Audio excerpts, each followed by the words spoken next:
జీవితంలో కొన్నిసార్లు సైలెంట్గా ఉండటం, ఆ మాటకొస్తే మూసుకొని ఉండటం మంచిది అని నా ఒపీనియన్ అండి. చాలామంది కూడా ఇదే చెప్తారు. ఆ కొన్నిసార్లు ఏంటి అనేది మీకు తెలియాలి.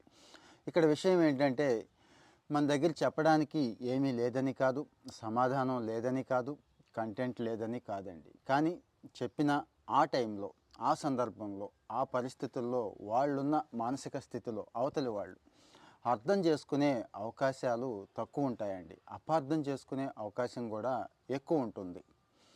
పైపెచ్చు మనం చెప్పడం వల్ల వాడు అపార్థం చేసుకున్నా, వాడు మళ్ళీ గొడవకు దిగినా మన ఫోకస్ పోతుంది, మన పీస్ పోతుంది, మన మెంటల్ హ్యాపీనెస్ అనేది పోయే అవకాశాలే ఉంటాయి. కాబట్టి జీవితంలో కొన్నిసార్లు అప్పుడప్పుడు సైలెంట్గా ఉండటం, అంటే ఎటువంటి వాదన పెట్టుకోకుండా, అనవసరమైన ఆర్గ్యుమెంట్కి వెళ్ళకుండా సైలెంట్గా ఉన్నా కూడా గొప్పే అంటాను నేను.